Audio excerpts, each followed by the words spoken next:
6h46 sur Europe 1, l'heure d'ouvrir le kiosque de Thomas Soto. Et la presse ce matin, Julie, c'est d'abord une photo, celle de Nicolas Sarkozy, tout sourire, qui rentre dans sa voiture aux vitres fumées. Le cliché a été pris hier, quelques minutes après que l'ex-président a appris qu'il en avait fini avec l'affaire Bettencourt. Jour de non-lieu pour Sarkozy, titre Le Parisien, qui n'est pas seul, loin de là, à avoir choisi cette photo. J'ai compté, au total, elle fait la une de 11 journaux. La Nouvelle République, c'est exactement la même. Le Courrier Picard, La Dépêche, Le Figaro, La Charente Libre, etc. Il faut dire que le cliché vaut toutes les interviews. On y lit le soulagement extrême d'un homme et surtout la revanche de celui qui n'ira pas en correctionnel, comme l'écrit Sud-Ouest. Et là, on imagine facilement Nicolas Sarkozy qui, au moment de monter dans cette berline au style très présidentiel, glisserait « Chauffeur, à l'Élysée s'il vous plaît » et plus vite que ça. Sur le Lab, le site politique d'Europe 1, vous lirez également la réaction de François Fillon. Il est, ouvrez les guillemets, heureux de constater que la justice disculpe Nicolas Sarkozy. Il est plutôt fair-play, non ? Oui, c'est fair-play sur la forme. Mais là encore, je suis sûr qu'on pourrait sous-titrer ce communiqué. Et à mon avis, ça donnerait quelque chose du genre « Mais c'est pas possible, je vais pas réussir à m'en débarrasser de celui-là. Il va encore me bloquer l'entrée de l'Élysée avec ça, c'est 6. » Autre personnage dans la presse ce matin, Thomas, beaucoup plus discret. Elle s'appelle Kumba. Oui, et si j'ai choisi de vous parler de Kumba, c'est parce qu'elle est à contre-courant, Kumba.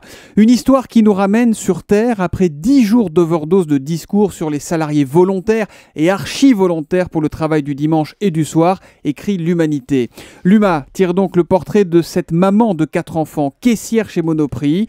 Depuis son embauche en 2006, elle termine tous les soirs après 22 heures. Après des années de demande, sa direction a fini par trouver un arrangement. On m'a mise sur un horaire qui terminait à 20h, raconte-t-elle. Mais il y a un an, Kumba a commis l'irréparable. Elle a participé à une grève dans le magasin. Sanction immédiate, elle a retrouvé ses horaires nocturnes. Suivie par les services sociaux, Kumba redoute à présent qu'on lui enlève ses enfants. Quand j'ai raconté ça à la directrice, déplore la jeune femme, elle m'a dit qu'il fallait choisir entre mon travail et mes enfants. Le pire, Julie, c'est qu'une salariée vient d'être embauchée dans son magasin exactement sur l'horaire que réclame Kumba. Le fait d'en parler dans la presse et sur Europe 1 va peut-être faire changer les choses. Peut-être ça servira à quelque chose. Julie, on a commencé avec une photo, celle de Nicolas Sarkozy. Oui. On finit avec une autre, très belle en une de Libération. C'est Patrice Chéreau. Patrice Chéreau est là, manteau noir sur fond noir, le regard partant au loin.